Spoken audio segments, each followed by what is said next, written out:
Cambridge Film Show. Cambridge Radio.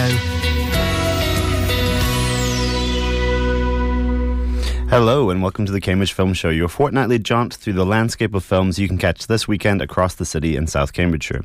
While the sun continues to grapple its way through the clouds, why not sit back and find out what may or may not be worth tripping to the pictures, or what's better staying under a blanket for, perhaps. I'm Lorcan O'Neill, and my expert team of critics today include Matthew Taylor. Hello. Luke Irwin. Hello. Katherine Stockton. Hello. And Stewart Paske. Hello. We have a wealth of films to get through, starting with our homegrown auteur Emerald Fennell's Wuthering Heights, quotation marks.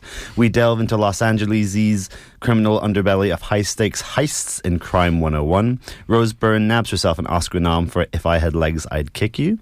Speaking of Academy noms, Brazil throws its hat in the ring with thriller The Secret Agent.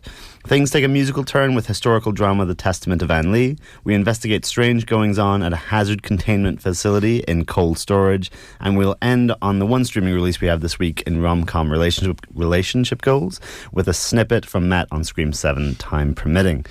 So, wasting no time, let's get steamy on the Yorkshire moors.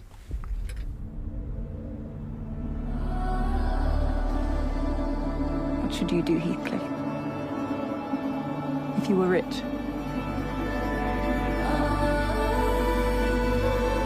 I suppose I'd do what all rich men do.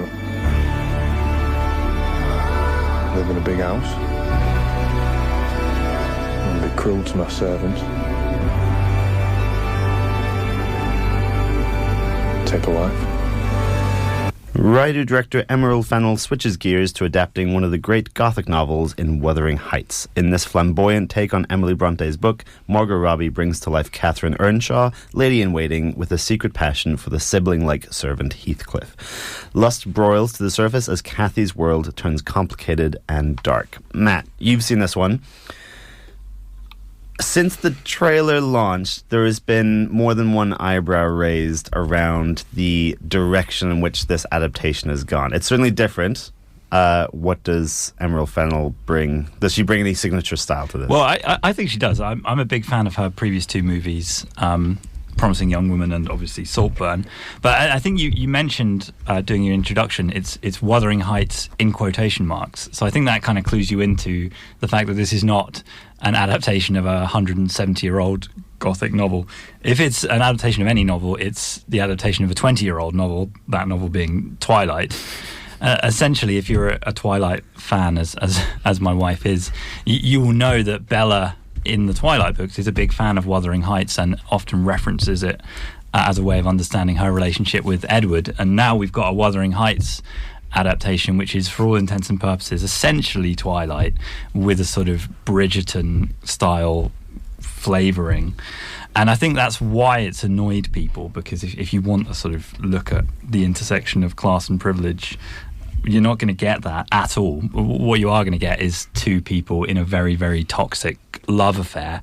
And if you're ready for that, I think there's a lot to enjoy. And I think if you look at the audience score has been quite positive for this.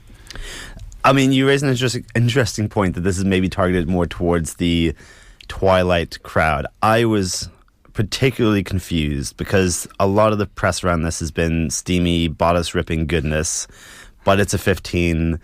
It's clearly going to be a step back from the extremities, like the extreme conditions of something like Saltburn. Who is the audience for this? Well, I think the audience is anyone who likes these sort of intense relationship films. I mean, its tagline is the greatest love story ever, I believe, or something like that. It's not saying this is a positive depiction of love. This is a depiction of love that is intense. I mean, I always thought that the opposite of love is not hate. The opposite of love is indifference. And the attitude that Kathy displays towards her husband, Mr. Linton, is one of complete indifference. Nothing he could do can have any impact on her inner world, whereas her and Heathcliff, they are almost interchangeably loving and hating each other all the time. And just seeing that level of emotionality and toxic intensity on screen, I think is very enjoyable if that's what you've come in for. I mean, there's no thought about what the sort of social standing of these characters means. That's all completely stripped out and irrelevant. And again, I get why that's annoyed people if that's what you're looking for. But if you just want people saying very intense emotional things to each other whilst kind of doing a little bit of bodice ripping, as you say, then I think this will satisfy. And I think certainly amongst the Twilight fans, I think it's doing well. I mean, for me, I was disappointed with the lack of bodice ripping. I mean, the book famously doesn't really have much of anything. It's not a romantic book. I've not read it. I think, well, I mean, also it's a gothic novel, which I think people were disappointed that all those elements are completely stripped out. What frustrated me, I think Emerald Fennell is a fine director. I think she's a terrible screenwriter. I don't think she understands what a scene is. All of her movies are just kind of plotting nonsense. But what stood out for me, it reminded me a lot of something like Bram Stoker's Dracula, where it's very style of a substance, but like deliberately over-stylized, rather. I would naively say that something that's over-stylized like that is done so that you do not have to communicate a lot of things through dialogue. The sets and the mise-en-scene and the costumes dictate the emotional states the characters are in. But Emerald Fennell here has done both, where everything's garish and kind of hideous, but in like a subtle, beautiful way. Things are anachronistic, very over the top. But then at the end of the day, you just have people sitting in rooms talking about how they feel, which drove me kind of crazy. It's like, why put all this effort into all the visuals when you're just going to have this kind of cringe soap opera dialogue? How did you? And I mean, no, I agree with you. I think you made some very relevant points, and I'd struggle to argue about the sort of. Yeah, I'd say everything you said is completely correct. I think it's just about the way the whole thing kind of came together to kind of make me think about, times in my life when I've had a sort of toxic infatuation with someone and how my inner world was sort of responding to everything that was going on. And I think the Charlie XCX soundtrack is incredible. Apparently she was approached to do one song and instead made a whole album out of it. And I think I've been listening to the soundtrack since watching the film, and I think all the songs in it just fit so nicely with the mood that's trying to be created. But yeah, I wouldn't be able to disagree with you that it's incredibly garish and not subtle at all, and very cringe, I think, in isolation. But for some reason, it all just came together in an enjoyable way for me. I should also shout out Martin Clunes on the big screen.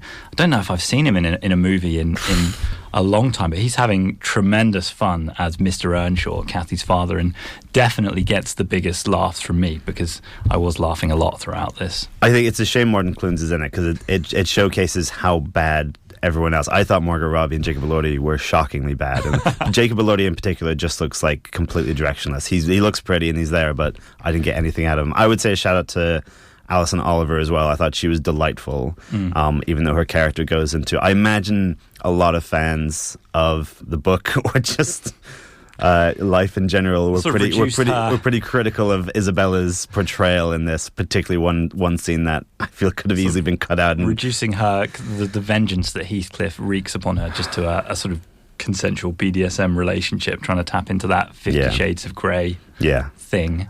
But not sexy. I don't know. I think the right demographic will find this quite sexy. Well, the right demographic, whoever you are, have fun. Wuthering Heights is a Certificate 15, and it's playing at all 3 Cambridge cinemas. Now, Chris Hemsworth is after that one last big score. He hits jewels, cash, and high-value items. He knows exactly what they're transporting when. There's no DNA. He's in and out in seconds. Your guy's untraceable. I came here to make you a business proposition. Worked at the same company for 11 years. You're a VP when you should be a partner. Those high-value items your company insures, I make them disappear. Start by handing me your phone. So you're a thief? Guys you work for, do you think they're squeaky clean? When career thief David, played by Chris Hemsworth, meets disillusioned insurance broker Sharon, played by Halle Berry, a detective relentlessly pursues them as they plan their multi-million-dollar plans. Luke, we'll start off with you. You've seen this one. Heist movie set in LA, big boots to fill. How does it do? I know you were edging there to use the word heat. And if I enjoyed this film less, I could have gone on a whole foray about how this film wasn't heat but reheated, because there's an awful lot of well, thank you for sparing us that pun. Yeah. But fortunately I did like this film, and one of the reasons for that is the director Bart Layton, who I've been following this man's career for a very long time. For those who don't know, he's a British director who got to start doing British TV. He did the documentary series Banged Up Abroad about young men who go abroad and they commit crimes, and the British judicial system has to work to get these people back home. And he's always had this appeal of making films about innocent people getting into situations that are perhaps out of their depth and exploring crime in a really unconventional way. His first feature film was The Imposter, a documentary, a really bizarre story about a child who went missing, and then a French con man claimed to be this American boy. And the film intertwines documentary footage using the conventions of Hollywood filmmaking to explain how people saw their lives as a film. And he did this to another extent with his follow-up film American Animals, which was a fictional film that used documentary, and that film was one of the big breakout roles for Barry Keoghan, who is in Crime 101, which brings us here. And you would have thought that this film, maybe by the time Leighton gets his big Hollywood break, he'd continue to play with convention in an interesting way. Unfortunately, he doesn't do that. I think what he's really leaning into here is how much he really loves Hollywood films, and what he's doing here is making an incredibly competent and conventional story, which I have to say I enjoyed. There is a lot that we can pick apart from this film, and I think Matt is going to do that for us shortly. But for people who really like just a well-done story, we get Chris Hemsworth plays a criminal who we've seen this story a million times before. He's a good guy. He's got into a bad situation. He owes Nick Nolte money, and he has to do crimes against his will to get out of the situation. And you have Barry Keoghan, Shifty Barry, being shifty and just doing the thing. With a lovely bleach blonde hair. Yeah, that we see you've done in every single film. And then you've got Mark Ruffalo playing the detective. He's doing Zodiac. He's doing Dark Water. And you may pick apart this and say this offers us really very little. But I would say it's been so long since we've seen like just a good adult film. That's adult as in for adults. Yeah, we just talked about an adult film. Yeah, a different kind of adult film here that was competently put together and enjoyable. It doesn't offer surprises, but I enjoyed it. Okay, Matt, do you agree? Do you think this is a film like for a mature adult audience to enjoy? I think that's certainly what it sets out to be. But I mean, from hearing you talk about what the director's done before, I think I'm even more disappointed in this, because I didn't realise he'd directed American Animals, which is such a smart crime movie of sort of mixing together the real people with the characters playing them. And then this is just so generic. I mean, my issue starts with the title, Crime 101. I mean, 101 is the designation in American college courses for Introduction to Crime. Well, that's what Crime 101 would be.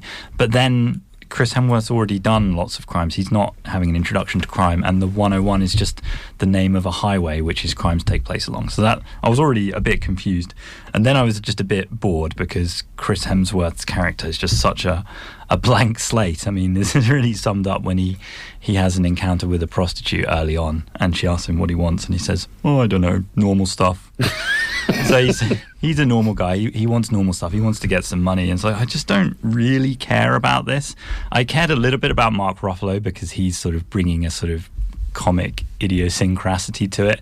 He gets a wonderful scene with Jennifer Jason Leigh, who's in this for some reason, where they're arguing about whether Mark Ruffalo is beach enough to live on the beach, which is just giving me flashbacks to Ken in Barbie.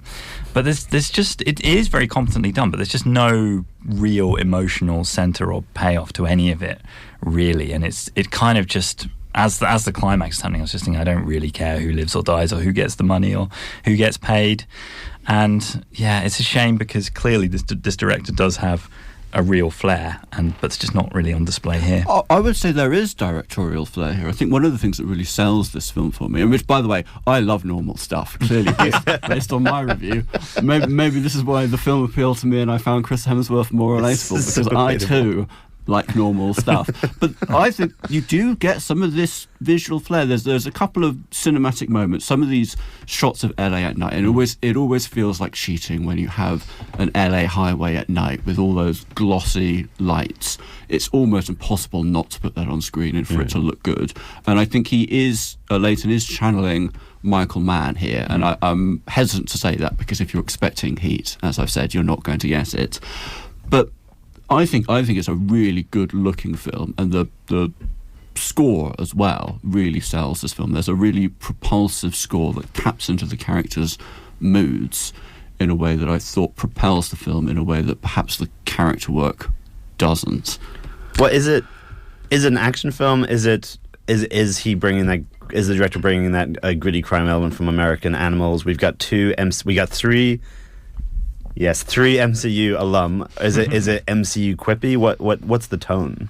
Oh, well, it's not particularly quippy, is it? I didn't find myself really laughing. I mean, Mark Ruffalo's quite quippy, but I think Chris Hemsworth is playing it very, very straight in a way that I don't think really fits him as a leading man. I think Chris Hemsworth needs to be playing into his humorous side, whereas he's very straight-faced and po-faced in this. But we don't need films where people are robbing people at gunpoint and then saying a witty line as they get away. I found it a relief. So it's not overly dark and gritty, but nor is it comedic. No, but I feel like we did need some reason to care about Chris Hemsworth, which I just didn't. He's a good guy. He's a good guy in a bad situation. I think that's all we need. And I just want to just go back to so the title Crime 101 is taken directly from the short story by Don Winslow, who seems to have a very bad penchant with coming up with titles for his books. He also did The Power of the Dog, which no dogs featured whatsoever.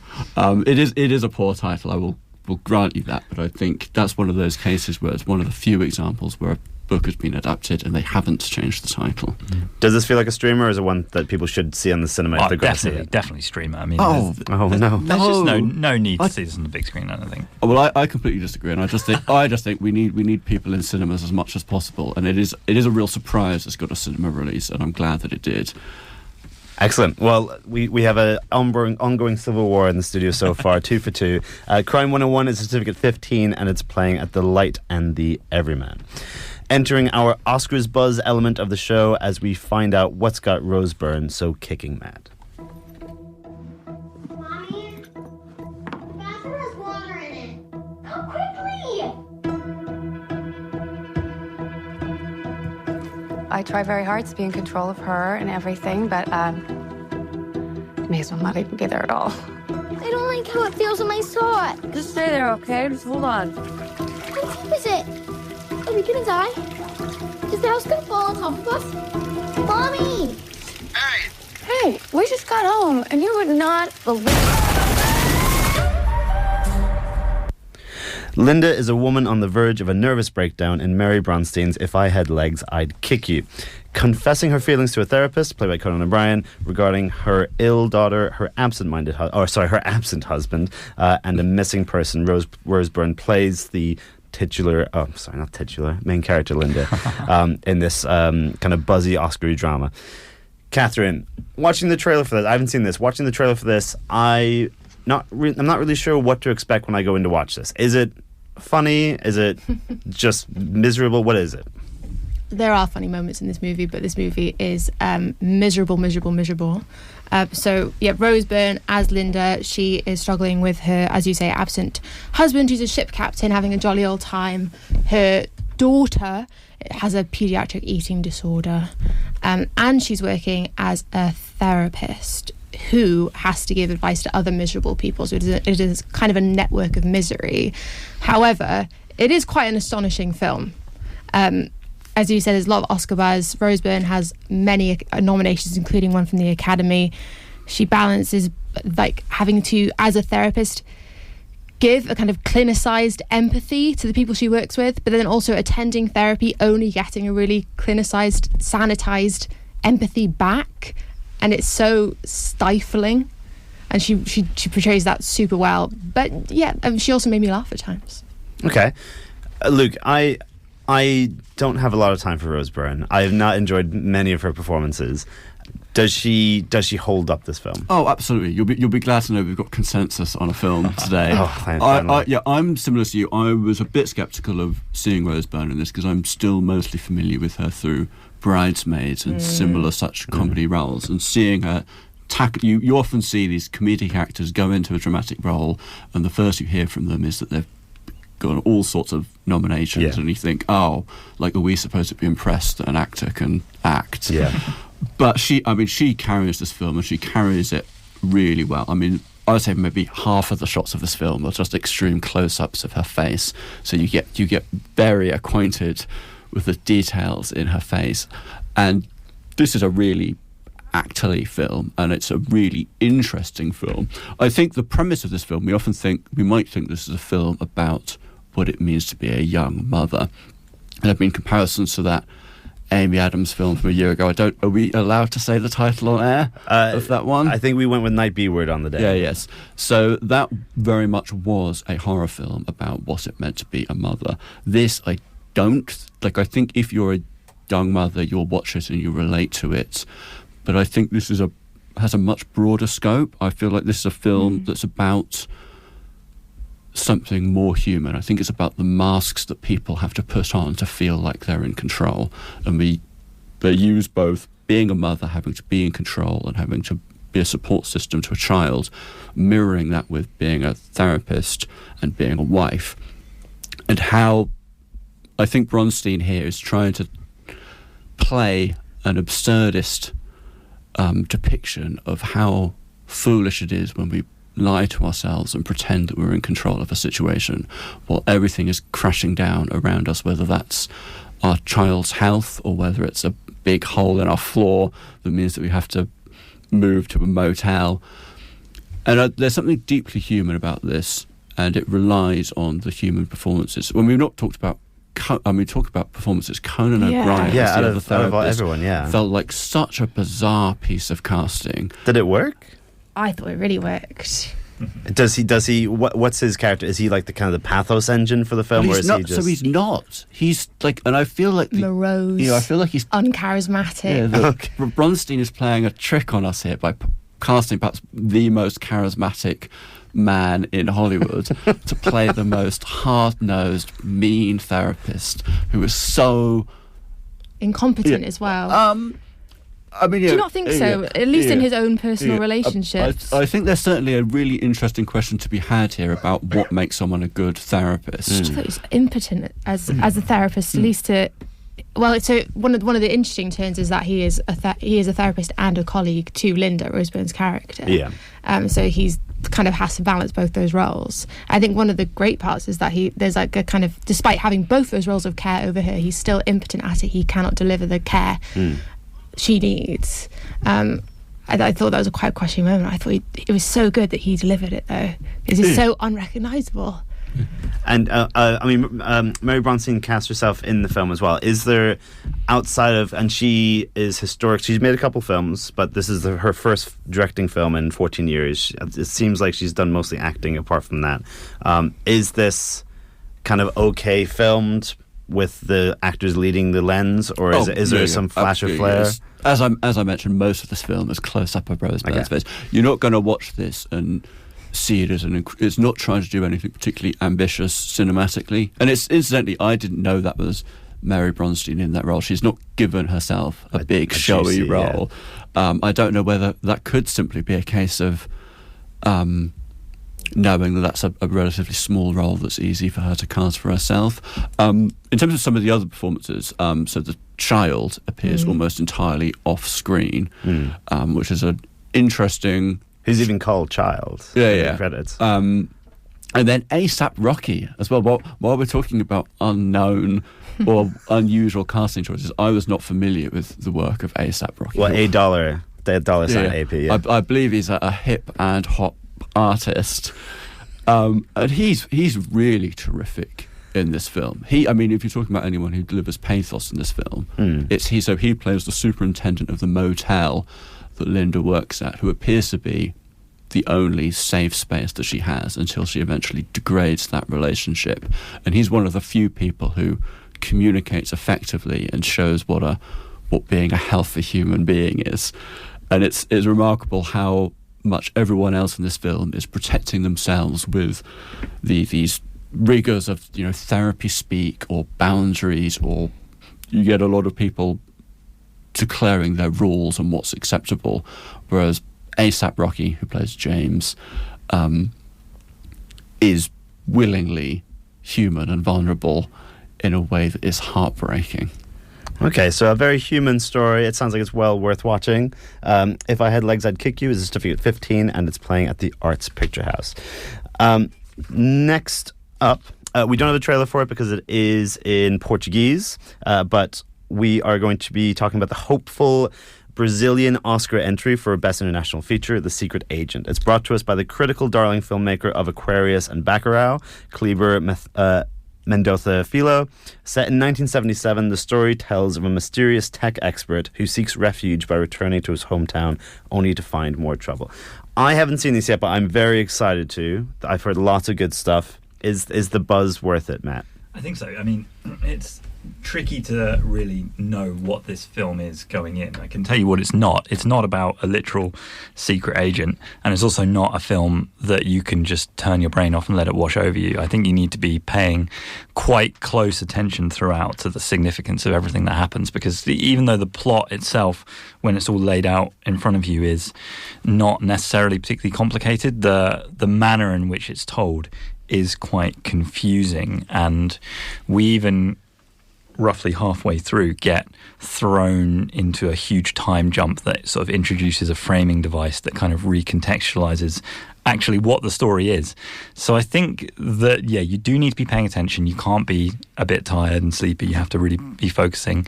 And I think you also do need to have at least some knowledge of the context of 1977 Brazil. So the introduction to the film, there's a sort of little bit that pops up that says 1977 in Brazil was a time of great mischief, which is a huge understatement for the rampant corruption and murder that was going on. That's just a little bit of Brazilian mischief.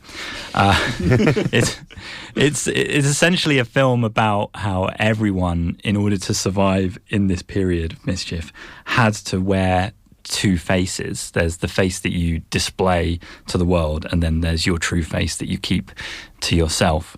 And, you know, Wagner Moura's character is...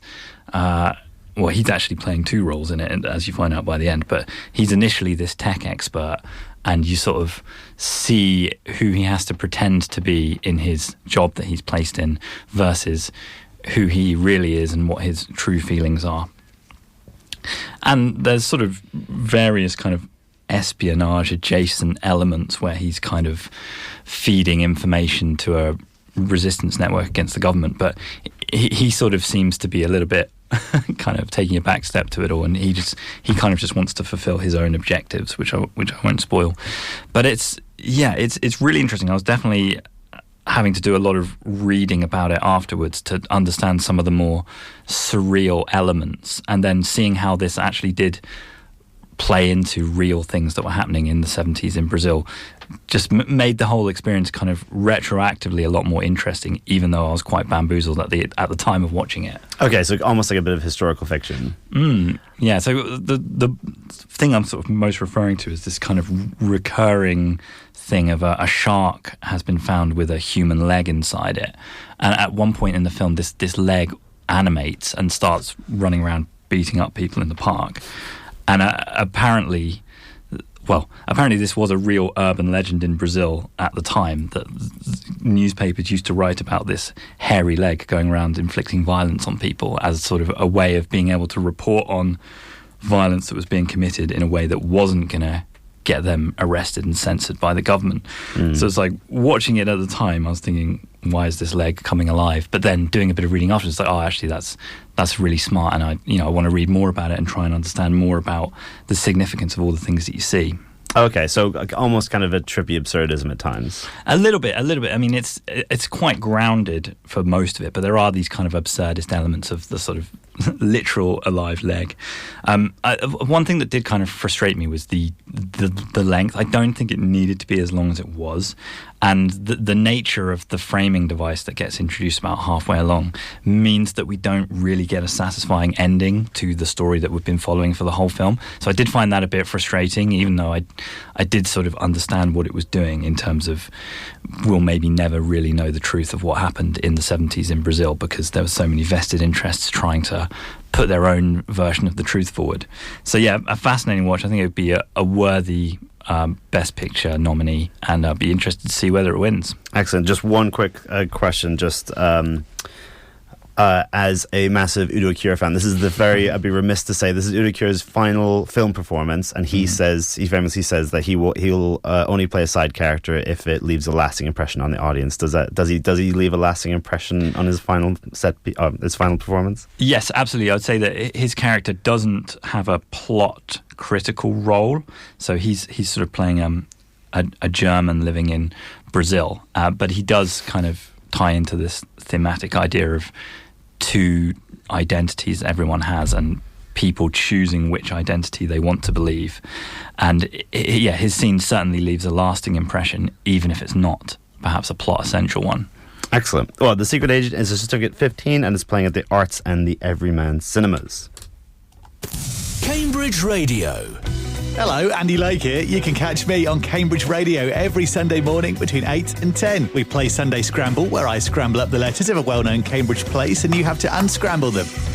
We have reaction from the weekend football. That's Cambridge United, Cambridge City and Histon FC. Almost 5,000 United fans went home with a lovely bunch of coconuts. We digest the week's news with a different armchair correspondent each week. Princess Katherine has got a rose named after her. And we love it when you get involved. I'm an identical twin, so I swapped locations with my twin sister when we were at school. Although I don't condone that. That's Sunday Breakfast with me, Andy Lake, right here on Cambridge Radio. If you're over 60, now's the time for luxury retirement at Rangeford's Strawberry Fields in Stapleford. Make friends in their vibrant community. There's a restaurant and bar with a gym, swimming pool and full clubhouse facilities. Worry-free retirement at Strawberry Fields in Stapleford. Take a tour of their show apartments and make it your place to call home. RangefordVillages.co.uk. Exclusively for over 60s. Listen to Cambridge Radio on your smart speaker. Say play Cambridge Radio.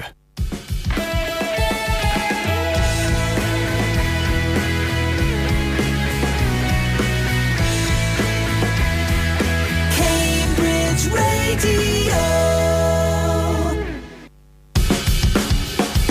Cambridge Film Show. This is Cambridge Radio.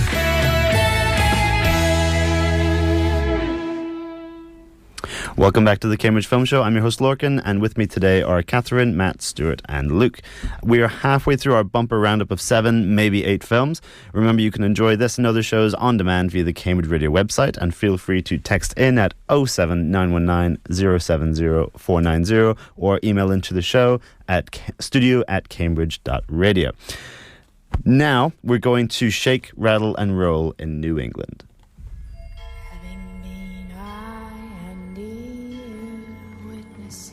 For those new here, who are unaccustomed to a woman preacher, all that our mother has done. Come nearer to me.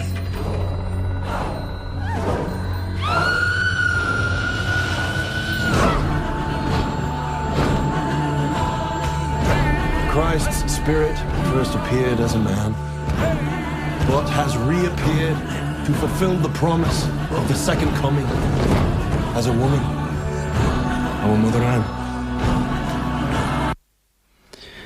The filmmakers behind The Brutalist and Childhood of a Leader, Mona Fastvold and Brady Corbett, return for The Testament of Anne Lee, with Mona helming the director's chair this time. Presented as a historical biopic, the film tells the story of the Shaker movement developed around the tragic figure of Anne Lee, believed to be the second coming of Jesus. Katherine, you've seen this. The idea of making a contemporary film around a religious sect, there's any number of things you can do with that. What do they do with that here? So, I think one of the things they do is they balance kind of like an epic, sprawling historical narrative with an intimate personal story at the centre, and I think they do that well. I think one of the ways they do that well is how they play with the seasons cinematically. You see everything that Anne Lee experiences and wants to do, and how she affects the world around her, and you know, through these incredibly beautiful, I think, cinematic shots that are often interspersed of, you know, winter, spring, summer, autumn. And I think that's something that is done quite well. It does lead to quite a long run time, however, the extent of the narrative, things like 2 hours 10 minutes ish.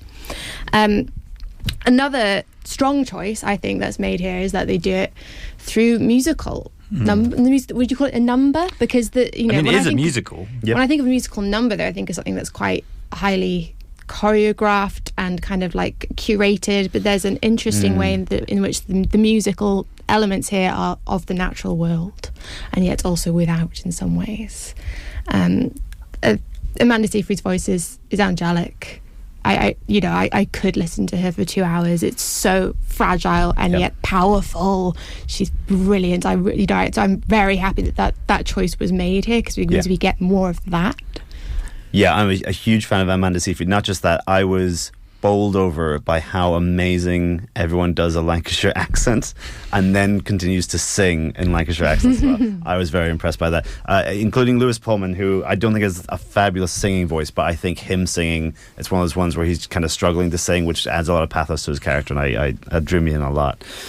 Matt, I really love this because it's very easy to make fun of. I mean, the Shaker movement was relatively short-lived. It's a relatively recent religion. There are currently only 3 Shakers left in the world. The film says 2 at the end. They got one. They got one since the film. 50% growth rate. At this rate, it's going up. And it's very easy to make fun of this because the kind of one of the core elements of Shakerism was celibacy, so it doesn't naturally replenish its ranks. But this film is so sincere, and it takes its history so seriously, and it tells the story as if it's framed as if it's a propaganda film made by Shakers, which I love. Similar to like The Northman is a film of a Vikings that felt like it was made by a Viking.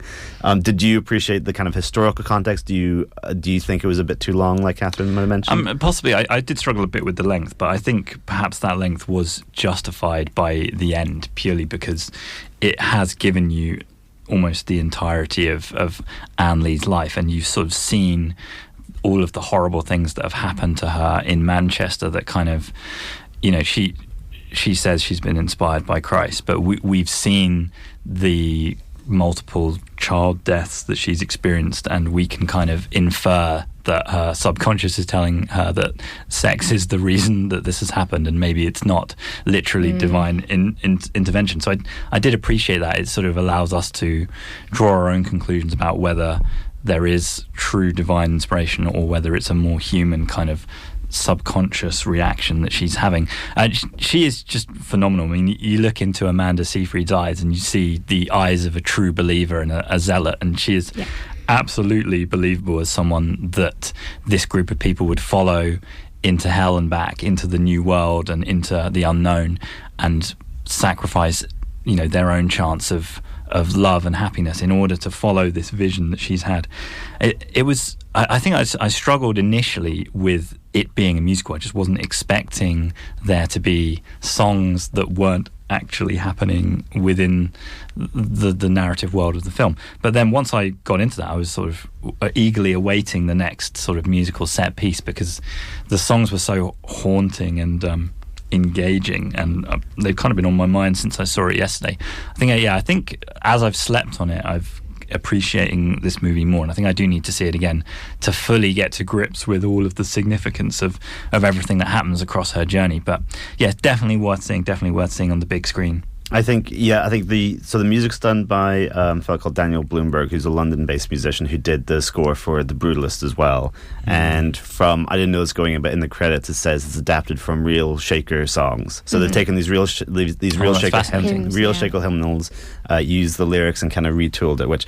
And I agree. I think the music in this is absolutely incredible. There's a moment that I got absolute goosebumps where there's a character called John Hucknall, who kind of finances the trip to America, and he plays he's played by David Cale, who I'm unfamiliar with, but he has two just complete scene stealers. A shockingly funny moment that comes out of nowhere, where the camera kind of lingers on him praying, and then a musical number where his magical finger is pointing the way. While the magical finger was incredible. While this incredible music was playing, the orchestration here was incredible, and as they kind of start to grow their numbers, you have this bizarre kind of electric guitar reverb going on. I thought it was absolutely introducing incredible. The electric guitar was great, because the songs and the instruments within them built as kind of their ranks got stronger, and I thought introducing the electric guitar maybe like 2/3 of the way through the film was fab. I also think that if someone had the time, there's a really interesting essay here to write about the Brutalist and the Testament of Anne Lee. And what you were saying about, Matt, what you were saying about inspiration and procreation, like, it seems like both these projects are about like how creation, despite having such force behind it, whatever you want to create, you bring such force to it. It's kind of like it's like a doomed enterprise. Everything falls into destruction. The center cannot hold. Things fall apart.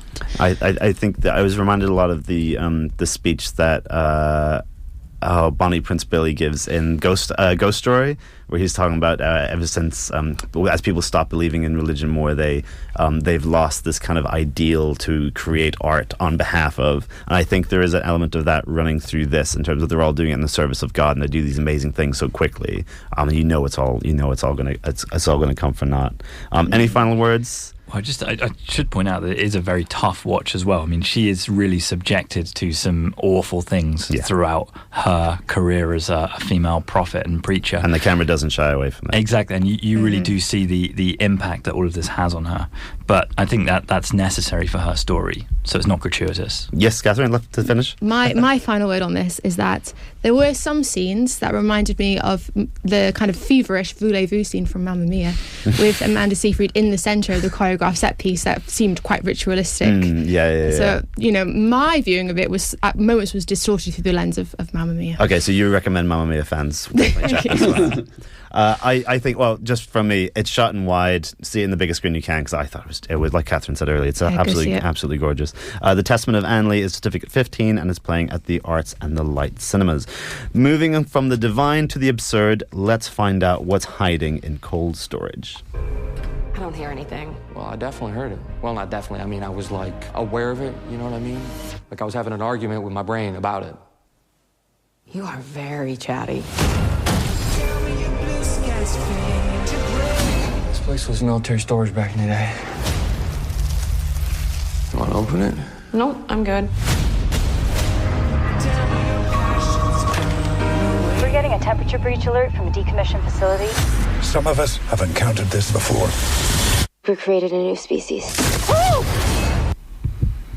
Veteran screenwriter David Koepp of Jurassic Park and Mission Impossible brings a light-hearted, if gory, tale of two low-level employees who uncover a deadly secret fungus in this horror comedy. Stu, horror, comedy, sci-fi, a lot of things to get wrong. How does it manage to balance all those elements? So I think it's quite interesting that this has sort of been produced by Johnny Campbell. Directed by Johnny Campbell. He's mostly known for his sort of TV work these days, and this is his first sort of major feature release since Alien Autopsy in 2006.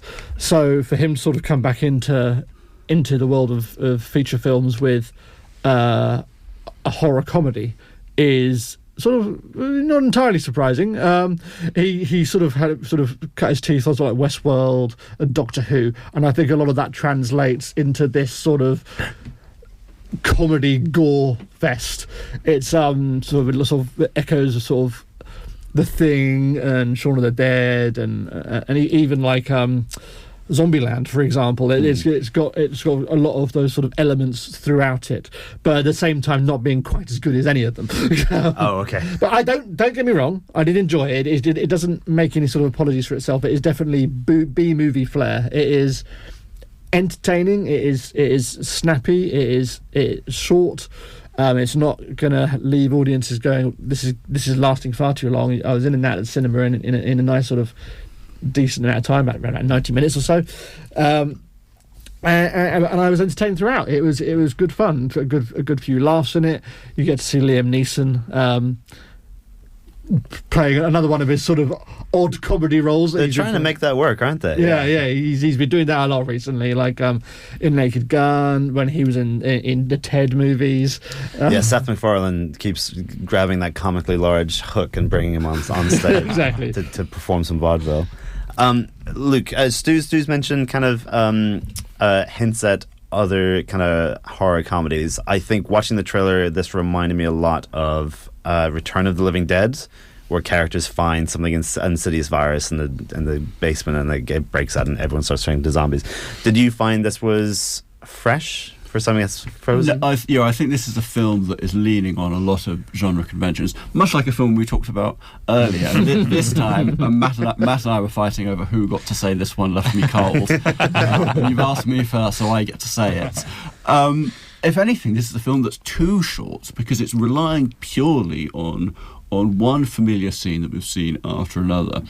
The premise here is perfectly fine. There's a goo that infects people and is gruesome when it explodes, and for reasons that we will go along with, it's in a cold storage facility, and it's up to the two security officers, Joe Keery, best known from Stranger Things, and Georgina Campbell, who is sort of getting a reputation as a bit of a scream queen. I think most people know her from Barbarian, and we have another Barbarian alum in this film as well, in Richard Brake, yeah. And yet, for me, the film doesn't really know quite what to do with this premise, and we end up cutting away to Liam Neeson, who's some sort of secret government agent man who's on the phone to a woman behind a desk giving these impassioned speeches about this is what it means to work for the government,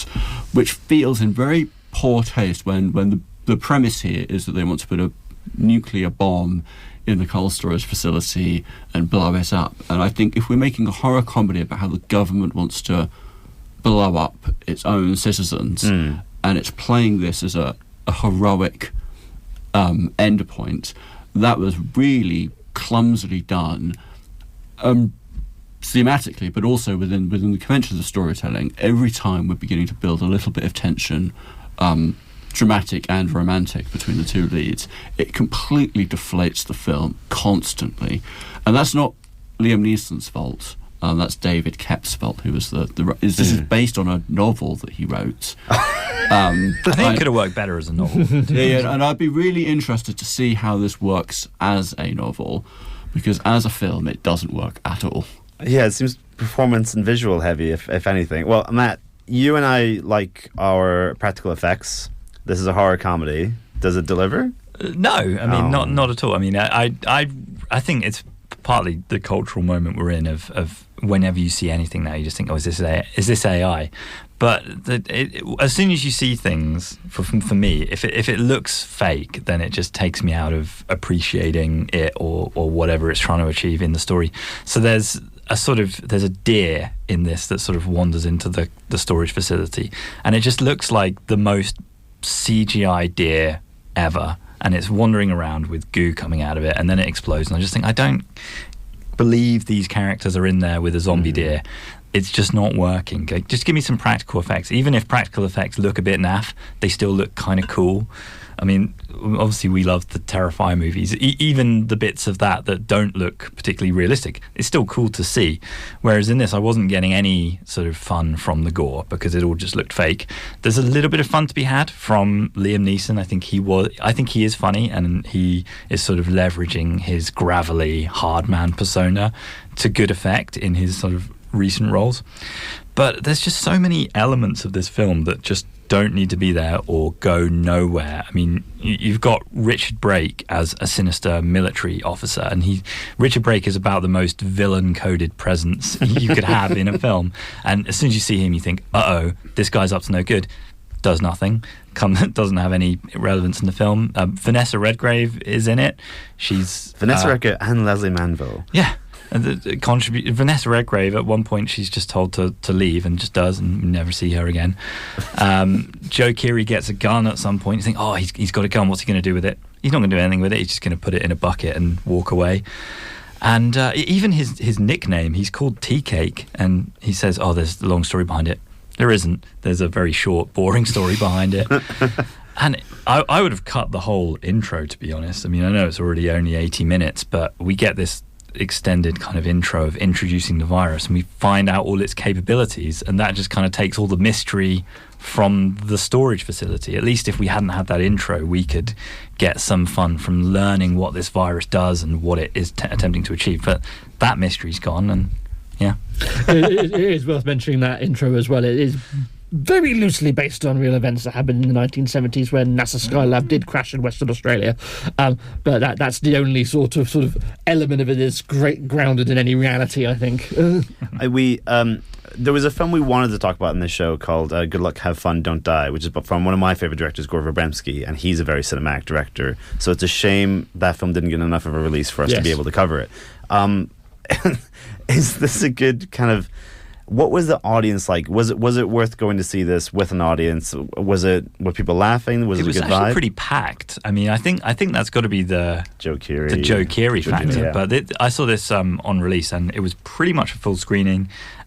People were laughing and seeming to enjoy it. So I think maybe I don't watch Stranger Things, so I'm clearly just out of the loop. Fair enough. Any final words on cold storage? It sounds like we it didn't warm the cockles of our hearts. So, Cold Storage is 15 and it's playing at the Light Cinema. Rounding the final lap now, let's discuss Modern Romance with Method Man and Kelly Rowland. Today's the day. You could be the first female showrunner at MediaCorp. The question isn't who's going to let me, who's going to stop me. The higher-ups want to bring in another candidate. What? I didn't get the job. Now it's between me and Jared Roy. They have history. Like history? We dated, and that's why I have a list. College graduate, proper dental hygiene. What? I know what I want, and I know what I don't. It's good to see you. So, Luke, you're passionate about telling this one. It's right up your street with our rom-coms. The IMDb tells me that this film, in total, explores the ups and downs of modern romance. Can you elaborate? That's such an interesting, limiting description there. So the premise here is Kelly Rowland and Method Man are both TV producers who are vying for a promotion after the head of the station is about to retire. And the film is setting up this battle of the sexes, who will come out on top, and the task they're set with is coming up with a Valentine's Day story for the TV show. And Method Man's idea is to do a feature on the book Relationship Goals by Pastor Michael Todd. And if you weren't familiar with that name before the film, you'll become very much acquainted with it during the film. This is very much a tie-in film adaptation of the book, and much of the film is characters reciting passages from the book, recommending the book, talking about the book, and Pastor Michael Todd appears in several sequences being interviewed talking about the book, while crowds of people gather in the streets to watch him on television. What am I hearing? Okay. Katherine, did this... Is it... Okay, so... Is it preachy? What is Pastor Michael trying to tell us? It's not preachy in like the embodied televangelist sense that you might imagine the word preachy to mean, but it's certainly preachy in the messages that it's trying to deliver to its audience. In that this film came out on February 4th and is placed to make unmarried and lonely women on Valentine's Day watch it and feel as though marriage is the only path to fulfillment and happiness. One of those. And it does it through a very Christianized way of thinking about relationships and marriage. Jarrett, Luke summed up the plot well, but something else is that Jarrett, the reason that Kelly Rowland's ex-boyfriend recommends this book and Michael Pastor Todd is the thing they should cover for Valentine's Day is the fact that he's read it, and he used to be in a relationship with Kelly Rowland's character where he cheated on her, but he's read it and he's now reformed, and he's a whole new man now, and he's a godly man now, so he can come back and he can pursue her in their workplace where she's trying to do her job, and that's okay because he's read this book and it's transformed him.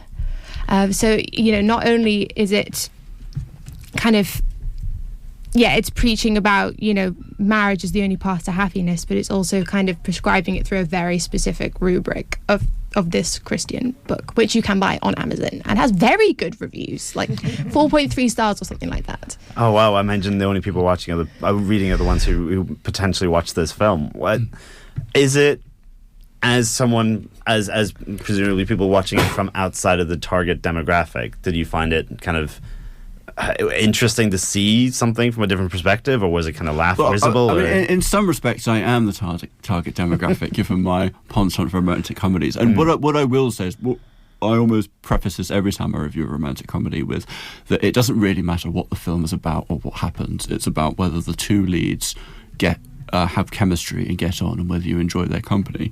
And to an extent, Kelly Rowland and Method Man, or he's credited as Cliff Method Man.